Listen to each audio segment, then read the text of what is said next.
Good morning, everyone. Thank you for tuning in to this installment of the Chinese Business History webinar here at the Hong Kong Institute for the Humanities and Social Sciences at the University of Hong Kong.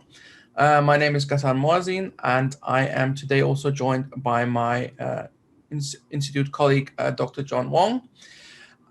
We are very happy today to welcome to the webinar Professor Pat Giersch from Wellesley College.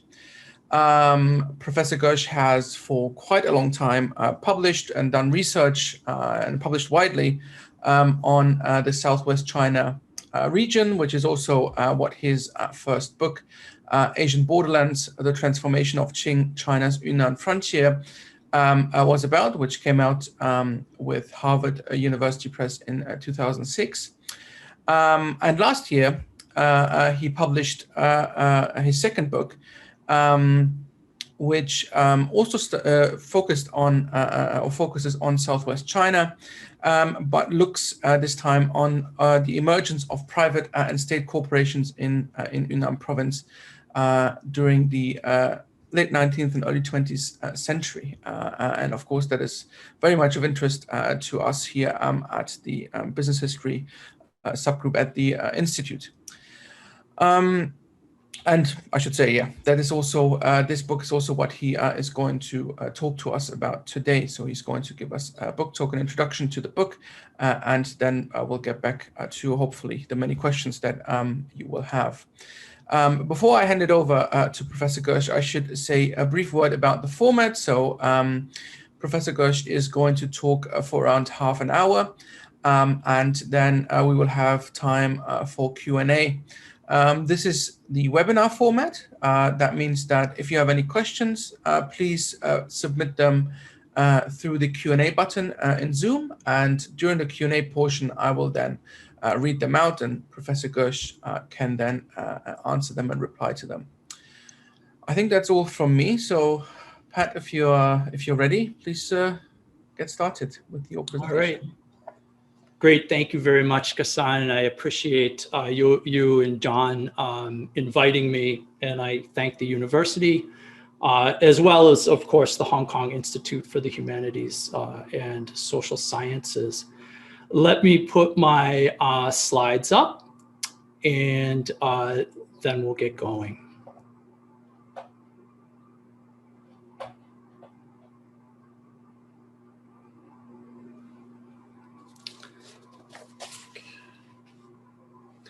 Well, I'm really delighted to have this opportunity to talk about this book, which came out about a year ago. And if there's one way perhaps to describe this book, I would say that it's a book of stories. It's a book of stories about individuals and communities usually considered to be at the margins of China and certainly overlooked in the writing of China's modern history. And I hope that I hope to convince you, the listeners, that to question some of these prevailing assumptions about what is the marginal and what is the central, with the hopes that you'll actually pick up the book at some point to see if these stories in this book might shift or influence, even in certain small ways, the way that you think about the individuals, the communities, and what is important in modern Chinese history.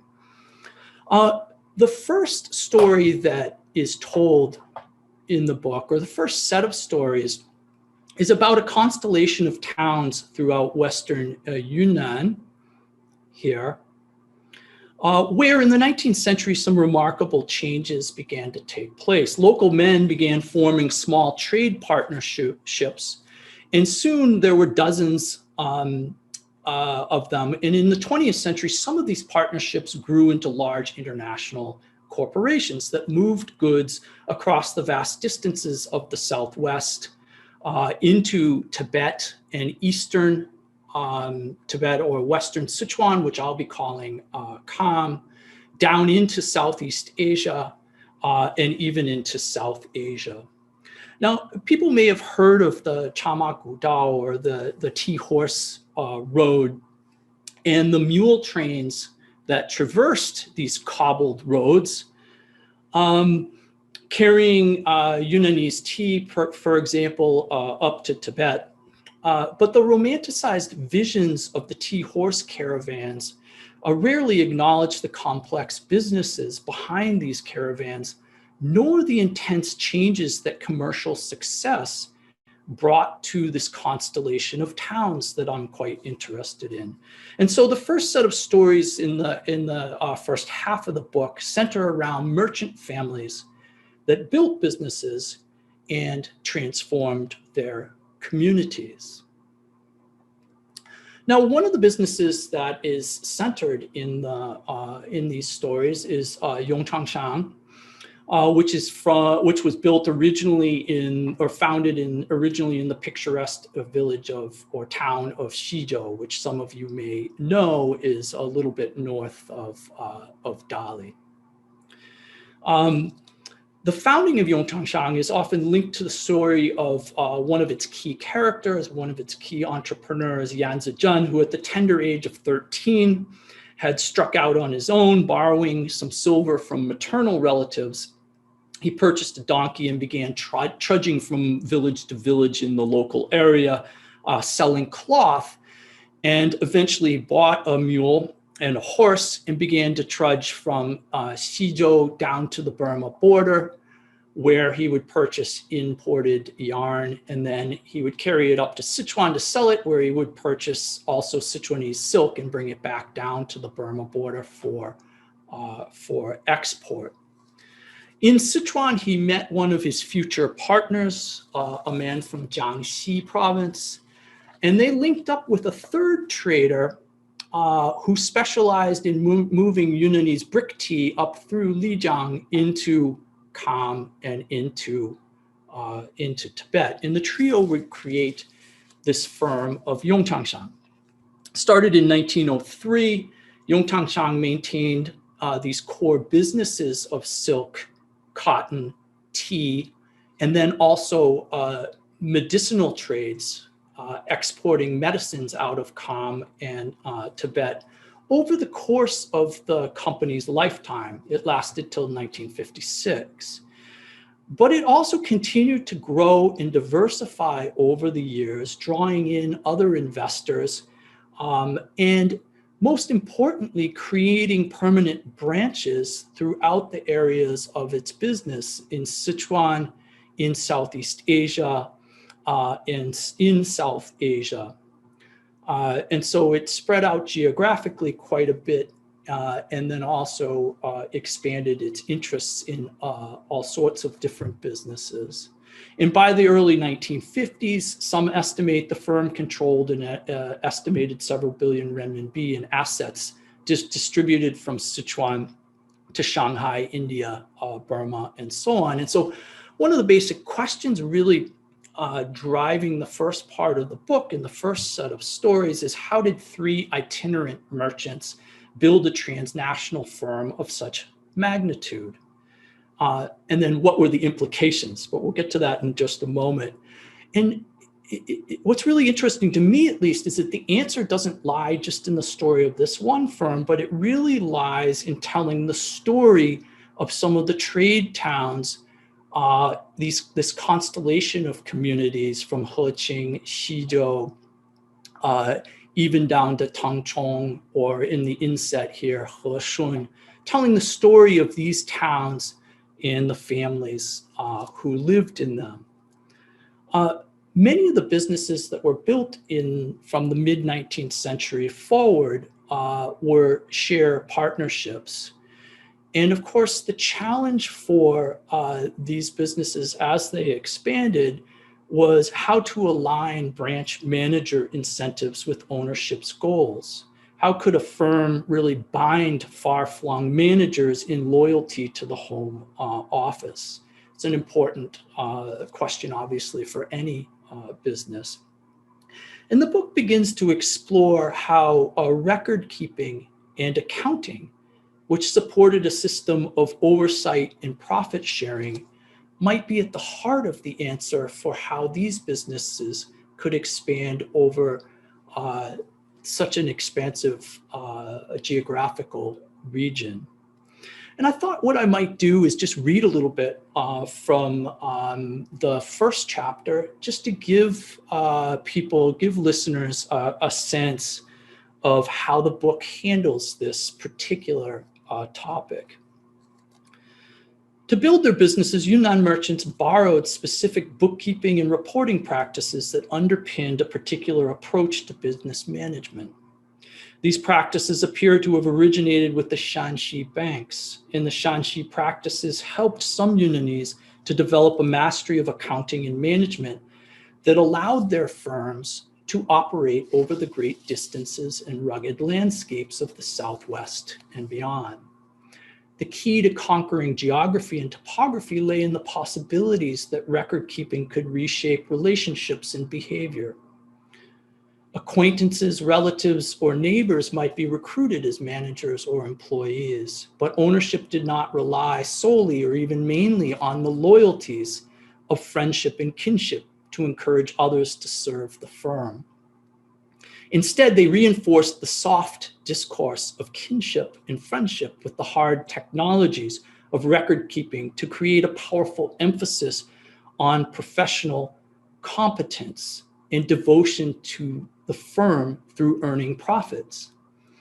Competence and devotion were defined not by kinship or friendship itself, but by hard work and profit.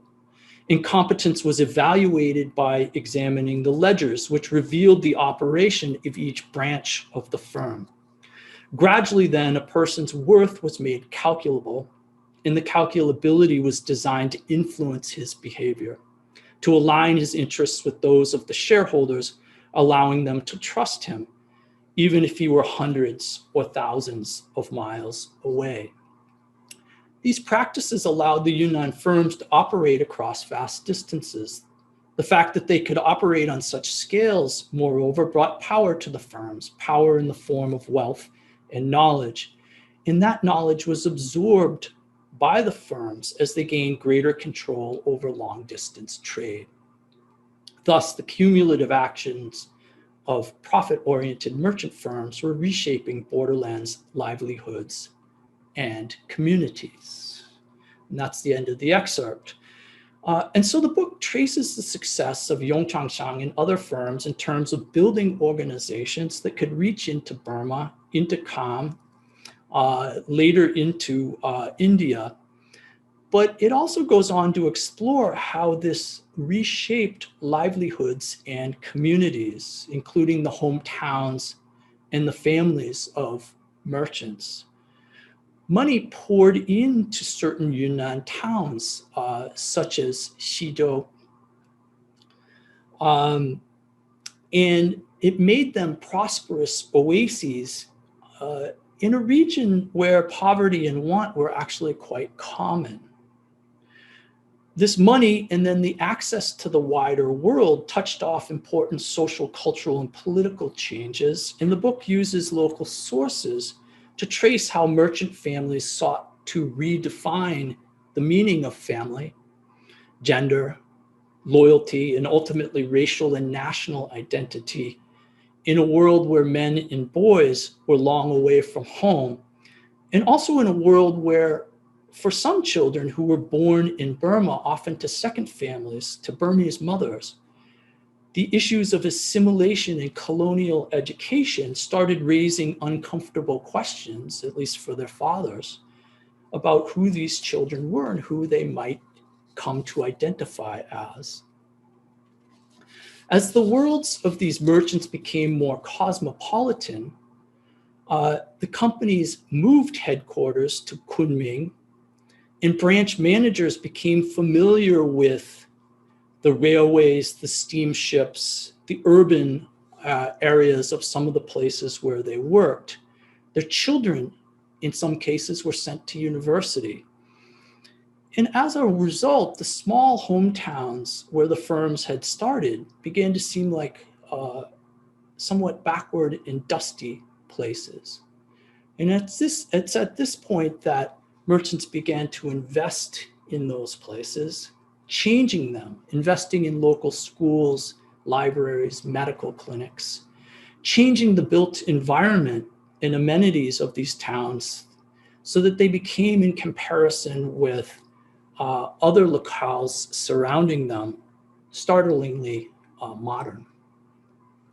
Now, one of the reasons for exploring the newly cosmopolitan and materially rich worlds of the merchant elite in their towns is to note how commerce produced an increasingly unequal landscape across the Southwest.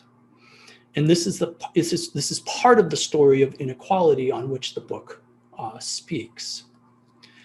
In contrast to these oases of merchant wealth, I also investigate places where the power of private firms became more alarming, such as in the Thai areas of the Southwest, of Western Yunnan, sort of in these areas, Mengmao, Zhefang, Longchuan, and so on, as well as in Tibetan areas in northern Yunnan and into western Sichuan, the areas of Kham, in other words.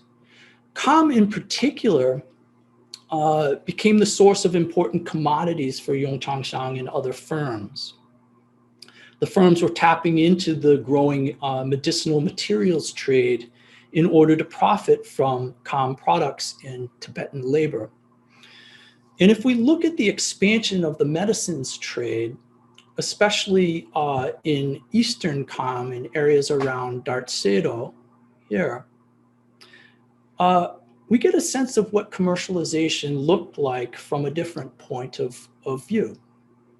As the 20th century unfolded, Tibetan or Khampa families increasingly gathered medicines, whether by hunting musk deer or by collecting caterpillar fungus and other medicines. This supplemented their agricultural or pastoral livelihoods, which in some cases simply did not produce enough calories for families to survive.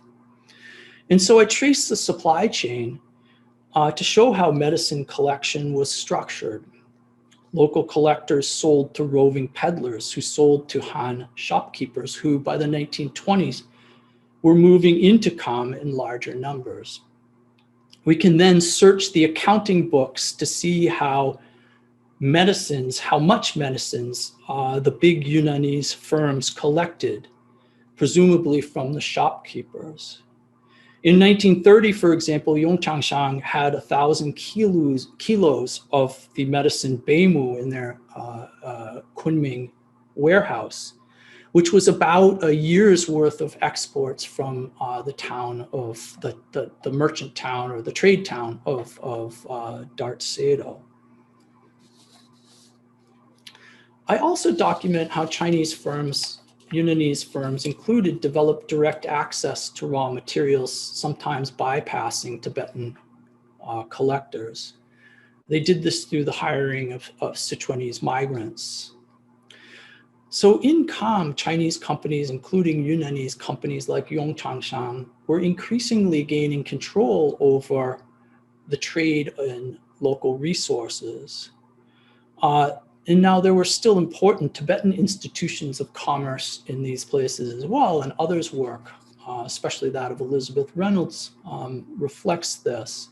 But there certainly was a shifting landscape at this time, I suggest, and the book is telling the stories of private companies, the families and communities that produced and benefited from these changes, and then also the stories of communities that were increasingly experiencing the power of these corporations to take away control over local production or local resources. That's one set of stories that the book focuses on. Another story the book centers on is that of Miao Yuntai, who I found really fascinating to get to know. He was the son of a modest Kunming shop owner. And in 1928, much to his surprise, I think, he became a key architect of Yunnan's economic future. And I argue that in this role, Miao would become a visionary of some importance, not just for Yunnan, but also for China as a whole. Now, others, especially Shi Yun, have captured the specifics of how Miao and his colleagues designed successful financial systems for an autonomous provincial government. I was captivated really a lot more by Miao's approach to reforming and building Yunnan's state-run corporations. Miao Yuntai's first breakthrough was to create a state-run corporation that produced high-quality tin that could be exported from Guizhou down the rail and then sold via the London Metals Exchange. Thus, he really was instrumental to bringing modern industry to Yunnan in the form of mechanized tin refining, and then later cotton spinning and weaving. In doing so, I argue, Miao developed an important approach to state-run corporations that was shaped by his outlook as a Yunnanese and his experiences in the United States and in Shanghai. As a Yunnanese, Miao was influenced by a particular history of thinking about his home province, including an old dream of civilizing and enriching the province through industrial mining. The dream of mechanizing Yunnan mining was born in 1876 when the Governor General Liu Changyou linked mining revenue with securing Yunnan's vulnerable frontiers against the French advancing in Vietnam and the British advancing in Burma. Now, Liu was a Hunanese, and he shared important ideas with fellow Hunanese Zuo Zongtang, who was just beginning at that time the reconquest of Xinjiang. Both advocated for aggressive approaches to borderlands government, including greater control over non-Han indigenous communities and a rejection of earlier shared governance practices that respected non-Han elites in their institutions.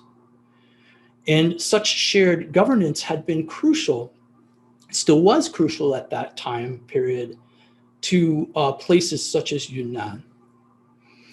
For Liu Changyou, industrial development of mining was also central to helping the empire gain greater control over a borderlands province after the Panthay uprising and to gaining control over its diverse peoples. Now, Liu's dreams of developing industrialized mining were picked up by later leaders, passed on from generation to generation in certain ways. And I tell the story of their pursuit of mechanized mining for Yunnan, which was not successful until Miao Yuntai's time. Now, one thing I think to point out is that scholars in the past have linked early industrial development and mineral exploitation in particular to state building. And so in a sense, I realize that what I'm doing is telling an old story in certain ways. And so the question then becomes, what's new about this? And what's new, I think, is that I'm not sure that we always write our modern histories of China about China as a whole. We tend to focus, especially with business histories and histories of industrial development, on the East, on Neidi or the interior, China proper, I guess sometimes we translate it as. But if we look at the way that industrialization and development was discussed for Western areas, we can notice important discursive differences that reflected, I think, important patterns of thinking. In the wake of the loss in the Sino-Japanese War in 1895, empire-wide discussions about mining increased in number. And in those discussions, we can look at how there were certain types of proposals about how each province survey and deal with its mineral deposits. One imperial censor suggested that in Western areas, especially in Yunnan and in Western Sichuan, military teams be sent in to survey and run mines, whereas civilian Guandu Shangban firms, public-private corporations, would be perfectly suitable in the East, and others echoed these ideas. So what I'm suggesting is that there was a pattern of advocating development policy that differed for the borderlands, where because of the diverse modes of government and diverse communities, statesmen advocated for a stronger role for the state and even the military. From early on, the exploitation of resources was connected with establishing sovereign control over non-Han indigenous peoples and even civilizing or assimilating them.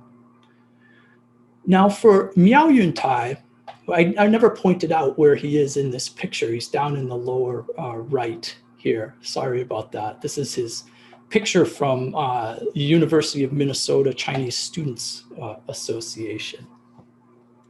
For Miao Yuntai and his contemporaries, this earlier history mattered because it influenced their thinking about Yunnan as a space that was diverse and vulnerable, a conception that then influenced policy and institution building. And the book explores how there were certain specific plans for borderlands development that were shaped by efforts to place control over resources in the hands of the state at the expense of Tibetan, Thai, and other communities. But there's also a real focus on Miao Yuntai and his role in economic planning and corporation building. And I wanted to read, it's a little bit of a long section, but again, read from the book in order to give you a sense of why I think the story about Miao Yuntai is important. So bear with me, here goes. To enrich Yunnan, Miao turned to the mechanization of mining, a dream initiated in 1876 and passed down to later generations. Miao focused on Gezhou's tin deposits, the target of state development efforts since the late Qing, and he sought to adapt and build upon Gezhou Tin, a company first incorporated in 1905. Miao was thus the heir to institutions and ideas from the past. He had inherited a shared belief in the transformative power of mining, and this shared belief had undergirded the program that sent him to the United States to study in the University of Minnesota's School of Mines. He had also inherited a vision of his home province as backwards, isolated, ethnically diverse, and therefore vulnerable. And this vision had, along with his experiences in the US, shaped his understanding of how to build state-run corporations that could lift Yunnan from poverty. Miao Yuntai was an important figure, not just because he successfully brought limited mechanized mining and a small textile mill to Yunnan province. He's important for the ways in which he accomplished these tasks. He created a set of rationalizations for placing the economy of the borderlands in state hands, arguing that Yunnan was different from interior provinces and that private enterprise was insufficient for development. When we compare the Yunnan case to the national case, we see areas of similarity and difference. The best studied and most important case of national government-led industrialization is the National Resources Commission, the NRC. While the achievements of the NRC have been studied for decades, it has been overlooked that Yunnan, an alleged backwards border province, developed its own corporations, and that it did so ahead of the NRC. In 1935, the NRC was envisioned as little more than a strategic planning body. It did not acquire the power to build and manage enterprises until the next year, 1936. In contrast, Miao Yuntai's Yunnan Economic Commission was established in 1934, and its initial responsibilities included the construction and oversight of state enterprises. In 1934, almost 2 years before the NRC, the YEC initiated its first major development project, an extraordinary effort to replace imported yarns and textiles with Yunnanese products, spun from locally grown cotton in the Yunnan textile mills. Miao guided the process through 1935 and 1936, when an electric plant, power spindles, and looms and other equipment were researched, purchased, shipped, and installed. This timeline put Yunnan ahead of the NRC, and it is probably for this reason that Miao was appointed consultant to the NRC in 1936. While Yunnan obviously predated the NRC and Miao was sought for his expertise, it's not the case that the YEC provided an exact blueprint for the National Resources Commission. Miao constructed his corporations with a greater emphasis on efficient corporate governance, manager autonomy, and performance. The NRC, in contrast, provided little autonomy to their enterprises. They were much more bureaucratic organizations, according to Morris Bien. In the long run, it would be the NRC model that influenced the development of the state enterprises after the 1949 revolution. And Miao's approach to more efficient autonomous corporations would fall by the wayside, at least until the post-1979 reform era. Still, Miao Yuntai's influence on economic change in his own times was substantial. By the beginning of the war in 1937, he and his colleagues were developing corporate institutions that allowed the state to begin industrializing Yunnan and to reach into the countryside to influence credit, crop selection, and land use. As the war came, moreover, Miao would again beat the central government to the punch by harnessing private corporations for the war effort. It is at this point that the Western Yunnan trade firms, which we last encountered in Kham, return to our story. In the wartime era, they began to face state controls. In Miao's Yunnan, in other words, we find the most important early efforts to theorize and then implement state-run corporations and state control over private firms. These are defining characteristics of China's past and present, and they were pioneered in Yunnan precisely because the province had been understood since the late 19th century as poor, ethnically diverse, and vulnerable. This means, of course, that we cannot understand modern China without considering the Southwest borderlands. It is in Yunnan, then, I'm arguing that we find significant early efforts to theorize and then implement state-run corporations, state control over natural resources, and the use of economic development plans to control allegedly backwards borderlands communities. The book then follows these stories into the 1950s when a new state mobilized these inherited discourses in corporate institutions to consolidate power. The new government furthered the production of an economic landscape in which earlier inequalities were magnified, and others have done quite a bit of good research on this from the 1950s forward.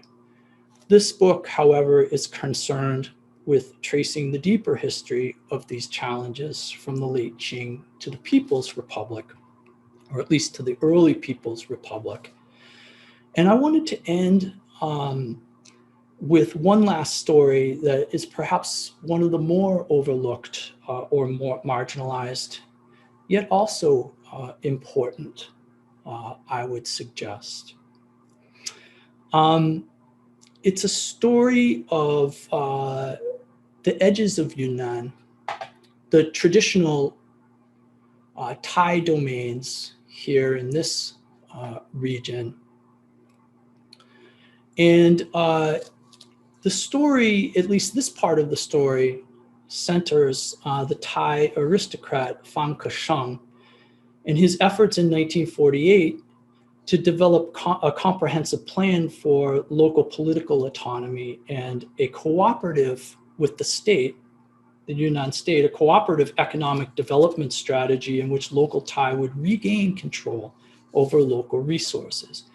And so I'll end the formal presentation part of our discussions today with just a quick reading from the book, again, about Phan Kashang. Phan Kashang provided a vision for the borderlands that countered the developmental discourse of subordination. It was a call for effective schools to teach Thai children by giving them access to trained local teachers who were skilled in local languages. It was an invitation for technical programs to bring agricultural, mining, industrial, and engineering skills to borderlands communities. It was a plan, Fang claimed, that would gradually lower the barriers that separated Thai from Han. It was a vision that in hindsight pushed back against the power of private corporations and the obsession of the state to build its own corporations and arrogate for itself the right to manage borderlands resources. It was also a vision that would largely be rejected. So I think this is a particularly meaningful point to end on. And so I'll stop my talk there. Fang Kesheng is this person in the center, the taller guy. And here's the first page of his plan for developing the Tanglong border regions.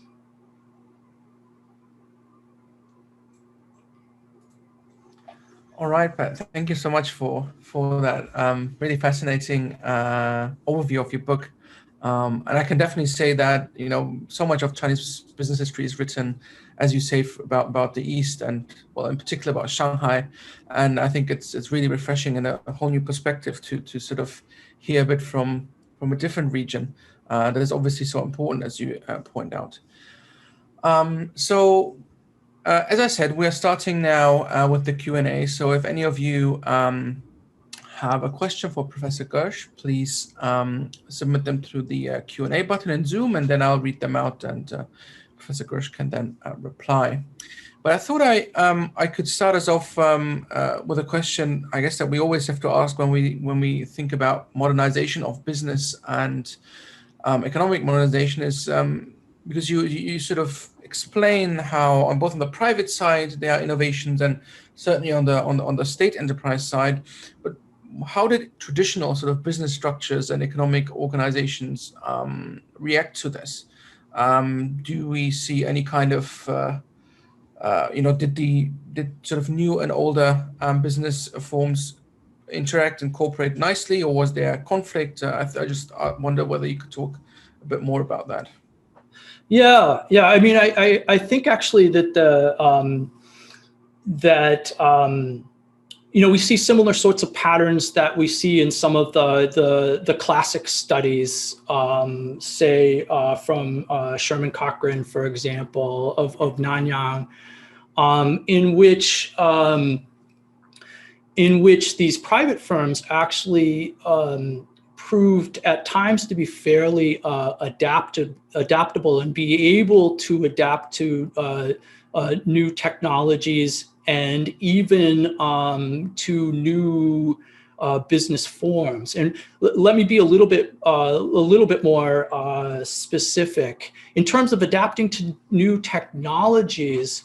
One of Yong Changshang's big competitors, Maohong from the Heshun area, it actually goes on to build the first private textile mills in Kunming, right? So it really sort of transforms into these older sort of trading corporations into a modern industrial firm.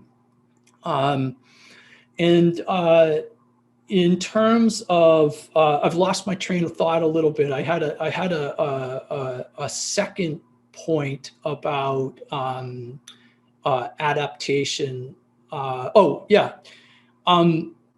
The bigger firms actually, I think, countered what some of this literature suggests were common for traditional share partnerships or family firms, and that was that they actually registered under the company law of 1904, and then the new company law of 1929, became limited liability corporations with shareholder meetings and so on and so forth. So I actually see I see that sort of process of adaptation to newer forms as being if not smooth, at least not conflictual in terms of the private firms. Where the conflict came in was when Miao Yuntai and his efforts to build out state corporations, where they started to try to actually poach private firms' trade routes or their niches in certain industries. So I'm wondering if this helps to answer your question. No, absolutely. Thank you very much. Yeah.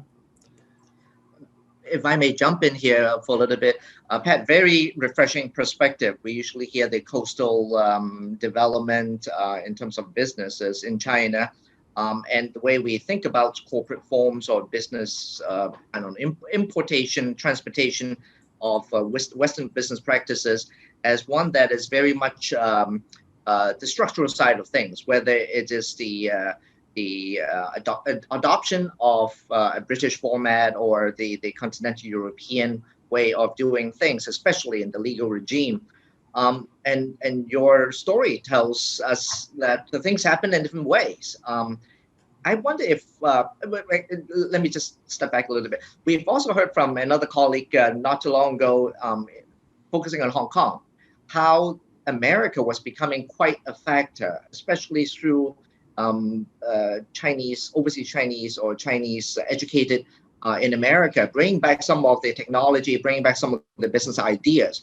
Looking at the picture that you showed us of Miao and the class photo, I wonder if there's a certain way that we can think of the social networks that these people brought. So, maybe it's not just Hong Kong versus Yunnan versus Shanghai, but whether that whole infrastructure actually engendered a certain type of proliferation or transfer of business ideas, which was, after all, evolving in the case of the US and Europe as well at that moment.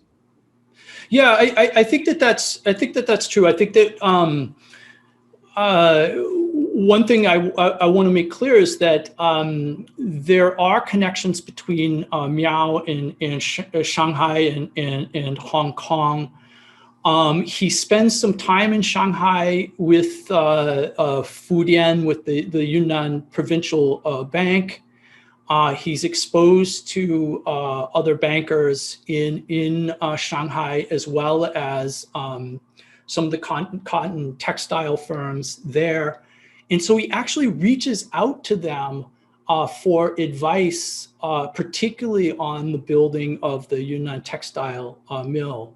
What sorts of spindles do we want? What sorts of power looms and so on? And so I think in some ways it's part of the larger point that we need to think of these places as connected in certain ways, connected in terms of business ideas, but also political ideas. I think one of the things that's driving a different vision of the future of development in Thai areas is that those people, those elite are also mobile.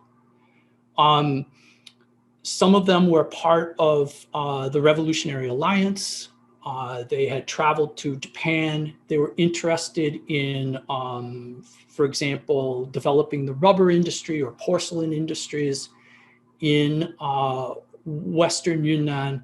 They were also interested in issues of autonomy in northern Burma that were being discussed by the Shan as Burmese independence loomed in 1948, and the British were winding down their colonial control. So I think your question is a really good one, because it opens up all sorts of avenues for really sort of thinking about how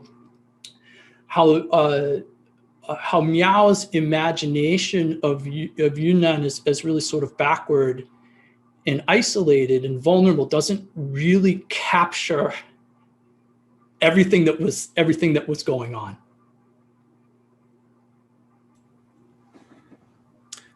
Great, thank you. So we've got our first question from Eric Thompson, and he asks, or he wonders if the modernization and state enterprise projects in Yunnan were a precursor to the NRC, or was it a parallel and perhaps different project of modernization? That's a great question, and I really appreciate it. I'm arguing that initially it was a precursor, but by the matter of a couple of years. Although I think a year does matter, as we've all seen in the last 12 months. A year can be quite long. But it turns into a parallel and different project of modernization in important ways. So if, I haven't done the research on the NRC myself, I'm relying on Maurice Bien and others, but they really portray it really as a bureaucratic sort of organization where managers within those corporations are really sort of treated as and paid as state bureaucrats. And there's not a lot of autonomy to the different companies or enterprises created by the NRC. In Yunnan, the vision, I'm not sure, I mean, one can debate how much this is actually put into practice, but the vision is of state enterprises that are much more autonomous. And Miao really tried to separate out his Yunnan Economic Commission from the bureaucracy. He didn't want bureaucrats involved because he didn't think that the old sort of Guandu Shangban model, which he saw sort of dominating Chinese firms going back to the 1870s, he didn't think it worked very well.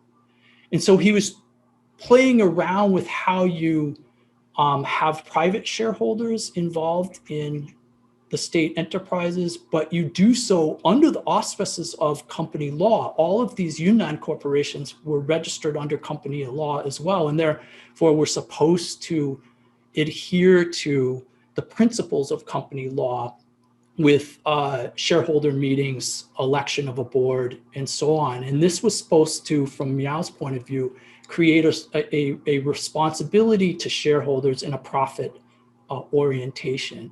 And I really see that then as being a different than the NRC project and a little bit closer really to what starts to happen in the 1990s and into the 2000s with the reorganization of state-owned enterprises.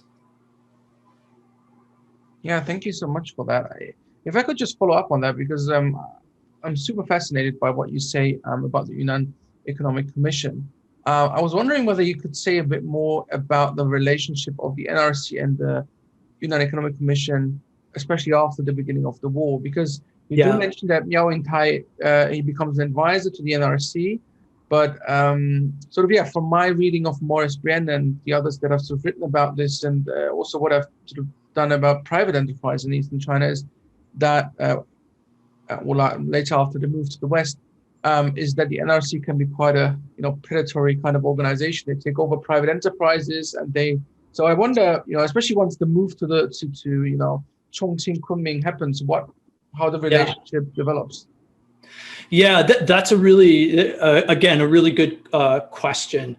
The NRC, as well as other central government institutions, they want to invest in the Yunnan corporations, and they're really I think in the literature it's often seen as sort of a taking over of the Southwest, both in terms of governance and also the companies. But Miao Yuntai actually welcomed the capital and the investment of the NRC and the central government banks as well. And he tried, but he tried to preserve the organization of the tin company in particular, but others that were set up as being under the auspices of company law, and therefore still really profit oriented. He was not entirely successful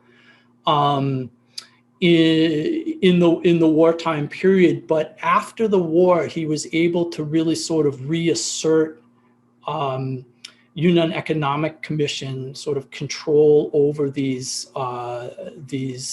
corporations, and in some cases really sort of buy out central government institutions, not the NRC per se, but others, such as the China Tea Corporation, which set up a joint venture with the YEC in Yunnan. So it was a struggle.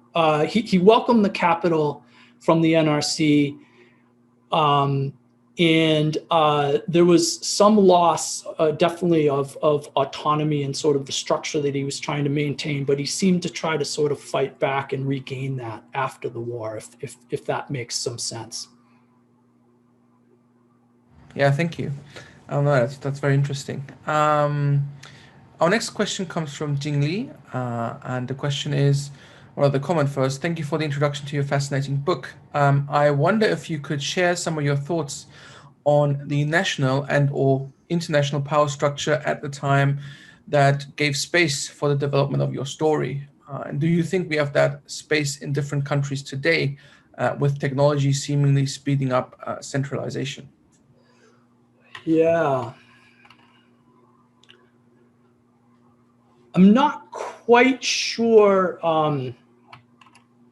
how to answer this, but let me sort of start to muddle my way through and see if I can provide something adequate to what is a really interesting question.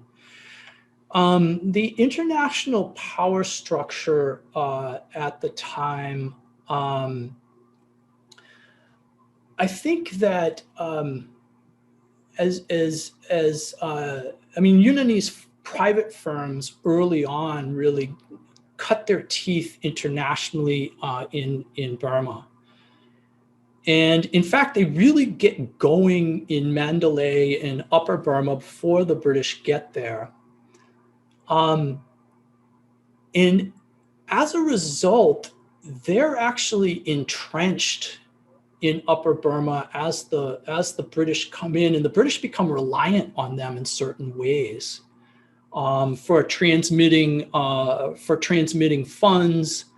I have a strong suspicion, but I can't entirely prove it yet, that it was really Yunnanese company cargoes that made the steamers up and down the Irrawaddy really profitable for British companies.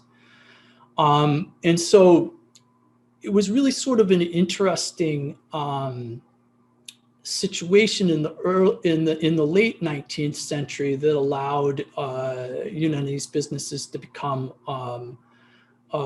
more international. Later on, with the especially Guizhou tin, it was actually the international tin cartel that was starting to begin to prop up tin prices in the aftermath of World War I, and declines in tin prices that gave Yunnan kind of like a little, they were not China was not part of the international tin cartel, so it gave them sort of an entree into the market as kind of an independent player. So I think that was extremely helpful, and it was also an incentive to try to really transform at least the refining of tin in Yunnan and bring it up to a quality where it could be sold internationally. As far as having those similar sorts of spaces in different countries today, where technology is seemingly speeding up centralization, I'm afraid I'm going to have to think about that one. I'm not sure that on my feet I can come up with a really sort of satisfying answer, and I apologize for that. Can I jump in here again too? I feel that the genesis of the question is that the situation is more fluid during the period you analyze, and that we came up with more international standards thereafter that engendered more of a sense of predictability. I certainly feel that there are certain centralizing tendencies of technology or whatever we call the international standards now, which are very much West-centric. But then at the same time, with the ascendancy of economic and political China, we seem to be seeing a little bit more of enhanced fluidity in the way the system needs to work. So while there is a centralizing tendency at the national level, maybe at the international level, we are seeing a resurgence of possibilities too. So I don't know if, well, we can certainly talk more about this, and I'll let you go on to the next question instead of taking up more time. I still appreciate the question. It's given me something to really sort of think about. All right. The next question comes from our colleague, John Carroll. He says, thanks, Pat. Great talk. And so he has two questions. First, how do you link what's happening in Yunnan with the developments in the east part of China that others have written about? And I think you've partly already talked about that. And the second is then, what does your work tell us about Chinese in Yunnan taking advantage of the expansion of the British and French empires in the other direction? Yeah, so the expansion of the British empires, I guess, in up north into northern parts of Indochina and also into upper Burma. I think that's perhaps that's what's going on here with the question. Yeah, I'll reiterate a point that I made a moment ago. As the British come into upper Burma, there are some real fears of what's going to happen with Chinese businesses. But the British end up realizing that Chinese businesses are actually really good sources of information. They're really important for supplying towns. And as I said a moment ago, they really are quite important to the development of transport industries, because it's Yunnan businesses that are providing some of the freight for those things, both rail and earlier steamship transportation.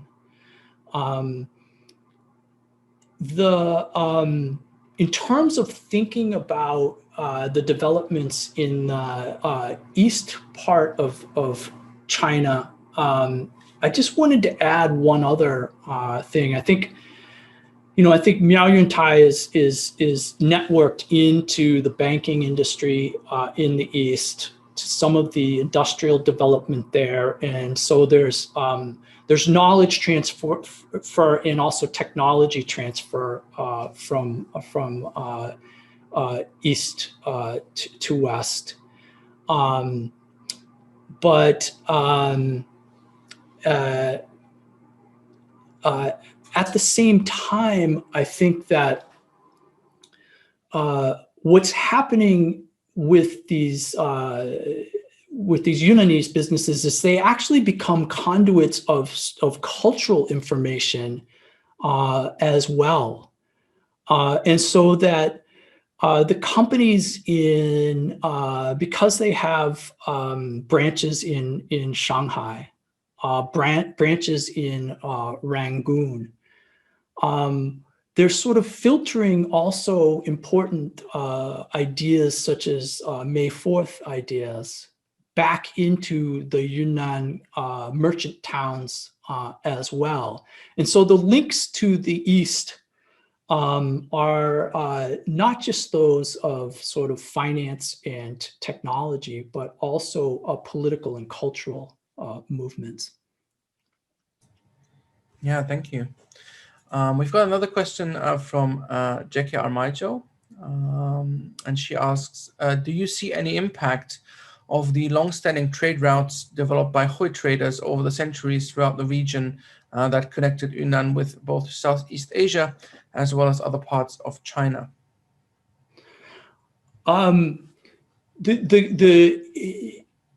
short answer is yes, but a more nuanced answer, and I find this really interesting, and it would be, this is where sort of the format of the Q&A as opposed to live sort of Q&A is a little bit limiting.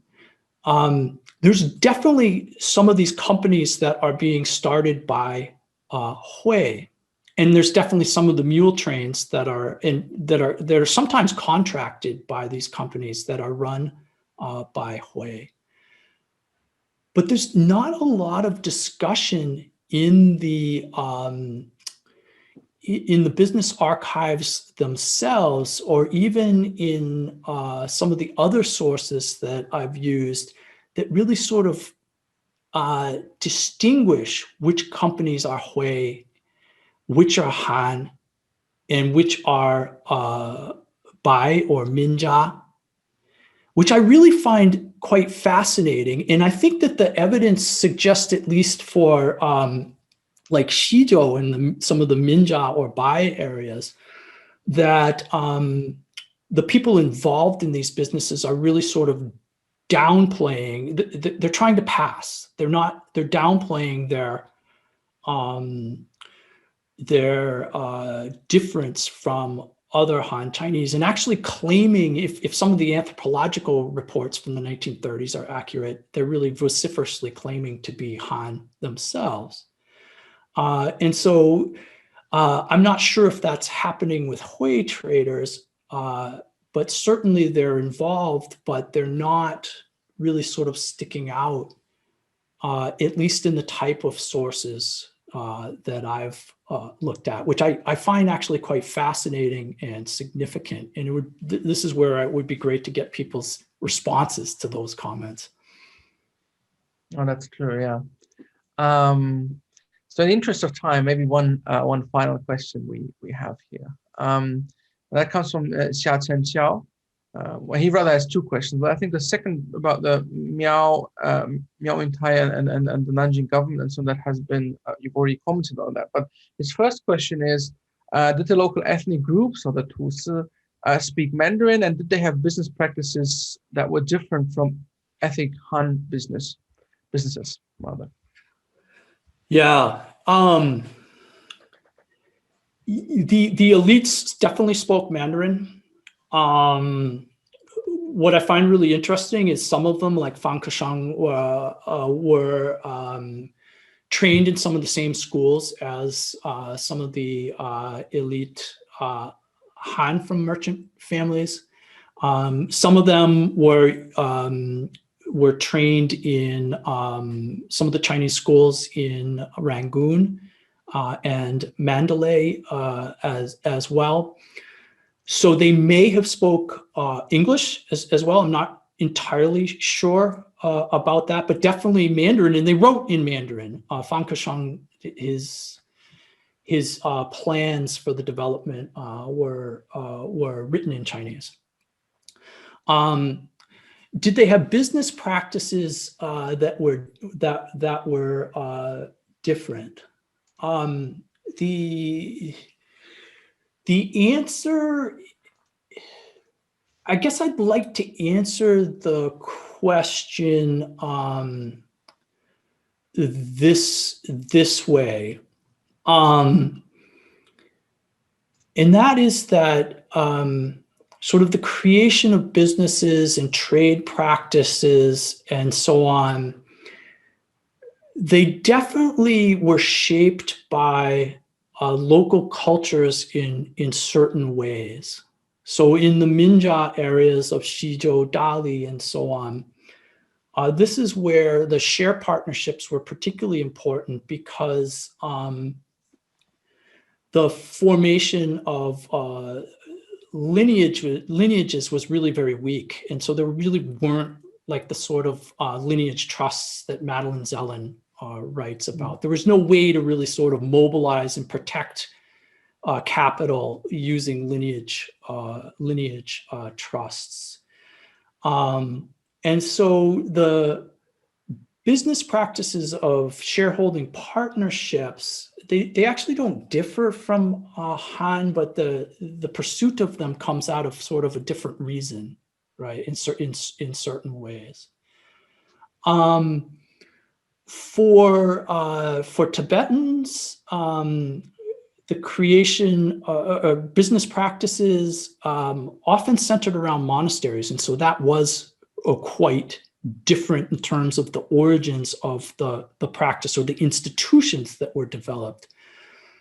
But what I think is really important to point out is that even though perhaps local cultures differed in terms of the reasons a shared partnership were used to create a firm, or if a company is really sort of monastery based and capitalized by a monastery, there were definitely throughout these regions methods developed so that these different sorts of institutions could do business together.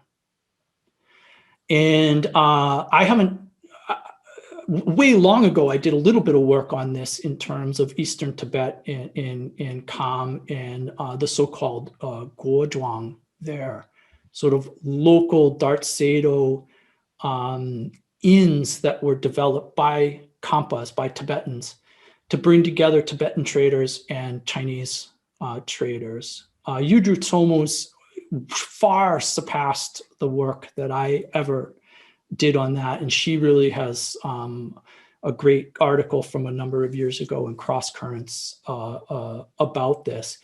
And so, you know, I really would stress in answer to this question is that it's really kind of fascinating to look at the institutions or the practices for bringing together different businesses rather than just simply stressing sort of the differences in a business practice, if that makes some sense. Yeah, no, thank you. It's really all really fascinating, interesting. I think we've already sort of have gone already over time. So I'd like to take the opportunity once more. Pat, thank you so much for taking the time, especially at such a late hour, to speak to us about your wonderful new book. Before we close, I should point out that the Chinese Business History webinar will return on the 21st of May when Professor Lu Man Wang from the University of Massachusetts at Boston will talk about her new book called Chinese Hinterland Capitalism and Shanxi Piaohao, Banking, State and Family, 1720 to 1910. So we'll hear about Shanxi Piaohao then on that occasion. But once more, Pat, thank you so much for your wonderful talk. Thank you all for tuning in. And I hope to see many of you again at the next webinar. So thank you very much. Thank you. Thank you. I really appreciate it. Thank you.